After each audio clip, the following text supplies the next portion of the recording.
The 2022 NASCAR playoffs are considered to be one of the wildest playoffs in NASCAR history. In the first two rounds, we saw several races with intense storylines, awesome racing, and unexpected winners.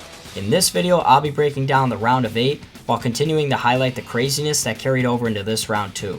If you haven't seen part 1 or 2 of this series, I highly recommend you give it a watch before this video, and with that out of the way, let's dive into this video. The round of 8 started at the Las Vegas Motor Speedway, and early on we saw two drivers who were not playoff eligible anymore in Austin Cindric and Tyler Reddick lead the field to the green flag. In the first stage, we saw Daniel Suarez and Bubba Wallace swap the lead back and forth. Once again, both drivers were not playoff eligible, so early on it looked like this race was trending towards a non-playoff driver to win, like the first couple rounds. Then, like most of the races in these playoffs, Kyle Busch would have an issue and he would spin out after contact with the wall, and continuing the trend of playoff incidents for him.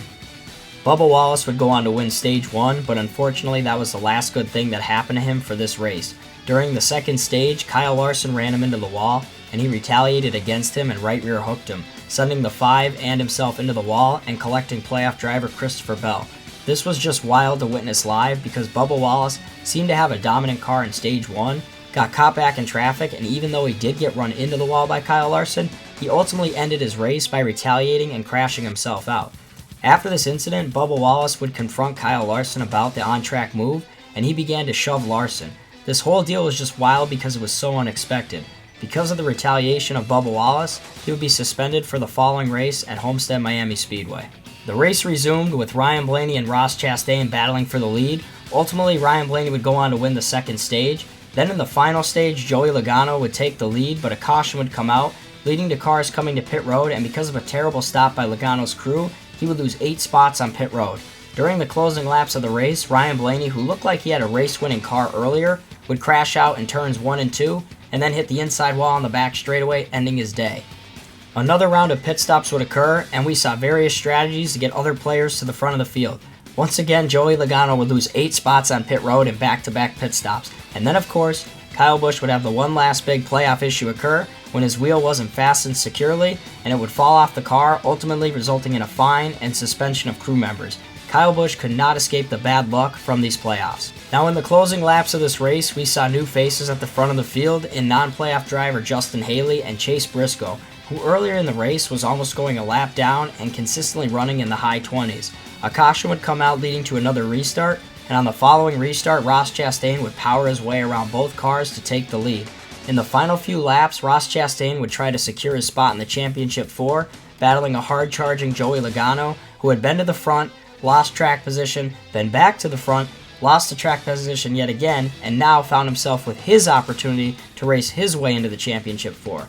Chastain tried to hold him off, but Logano would ultimately pass him, going on to win at Las Vegas and securing his spot in the championship with a win and his chance to win his second championship. Moving on to the next race in this round, we go to the Homestead Miami Speedway. After a 2-year stint of this racetrack not being in the playoffs, it finally returned.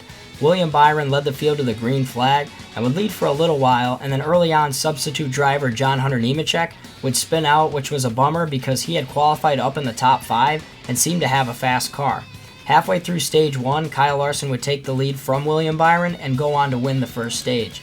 And then we saw problems for 2 playoff drivers. Denny Hamlin had a close call on pit road, and the other driver being Chase Briscoe, who would crash out with 5 laps to go in the second stage, basically putting him in a must-win for Martinsville. Kyle Larson would go on to win the second stage, and then in the final stage, we would see more issues for playoff drivers. As Denny Hamlin would get loose and tag the wall, he was able to continue on, and then while exiting pit road, Ryan Blaney would spin out, bringing out the caution during green flag pit stops. This benefited 2 drivers, one Ross Chastain and the other Martin Truex Jr. On the following restart, they would lead the field to green, and Kyle Larson would drop back a few spots and get caught up in traffic after dominating the race earlier. Denny Hamlin would take the lead, but this would not last long, as a few laps later, Martin Truex Jr., who had not won a race this season yet, was in contention to finish off this race in first place. Tyler Reddick would spin out, bringing out the caution, and on the ensuing pit stops, Martin Truex Jr. would get spun out by Kyle Larson on pit road, which took away his opportunity to win his first race of the season. Kyle Larson would win the race off pit road and never look back. In the closing laps, Denny Hamlin would try to hold on to his race car, but ultimately fall to Ross Chastain, AJ Allmendinger, and others. To this day, I'm surprised that AJ Allmendinger had a top 3 finish on an oval in a next-gen car, especially during his part-time season. Hamlin would scrape the wall one more time, and Kyle Larson would go on to sweep the first stage, second stage, and the race win. What's bizarre about this is that this was one of Kyle Larson's best racetracks that he didn't have a win at yet.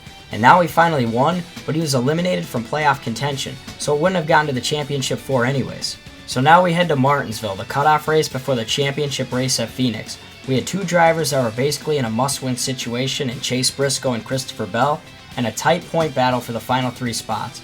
Early on, Chase Elliott would take the lead from Kyle Larson, but then a few laps later, Denny Hamlin would pass Chase Elliott, setting sail and not looking back, locking up the Stage 1 win, which was important because he was only a few points above the cutoff line and needed all the extra points he could get to make the championship.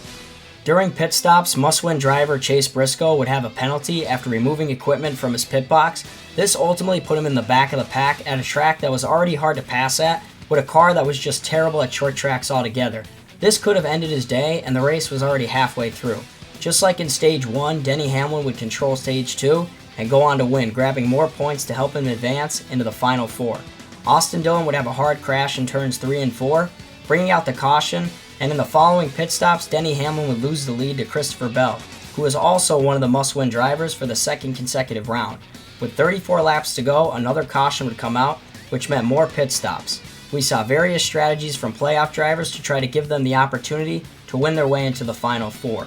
Chase Briscoe would assume the lead after gambling on a different strategy because he was also a must-win driver.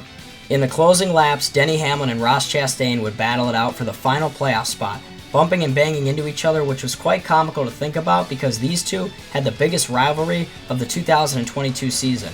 Now a Final 4 spot was going to come down to one of the 2 drivers. Christopher Bell would pass Chase Briscoe with a few laps to go and wouldn't look back as he, for the second consecutive round, would go on to win the must-win race and race his way into the Championship 4.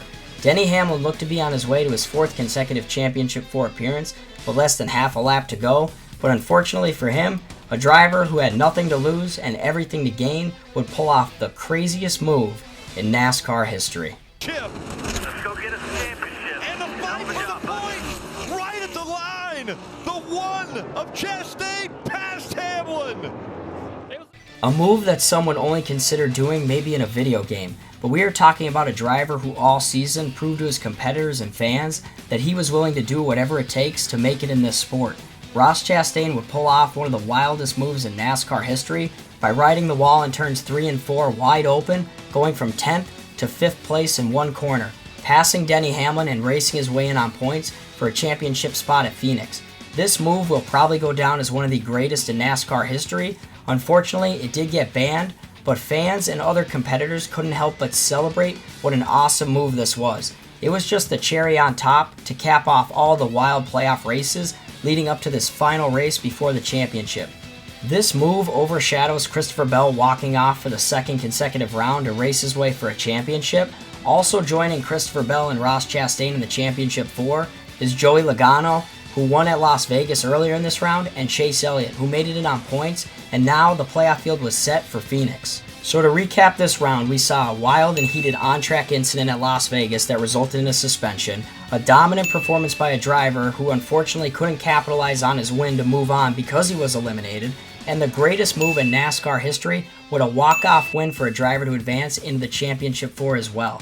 This round continued the craziness from the first and second rounds. So let me know what you guys think down in the comments when you first saw the races in this round, or if you're just seeing this for the first time in this video, what do you guys think about it? Stay tuned for the final part where we go over the championship race. I appreciate you guys for watching, and I will see you guys in the next video.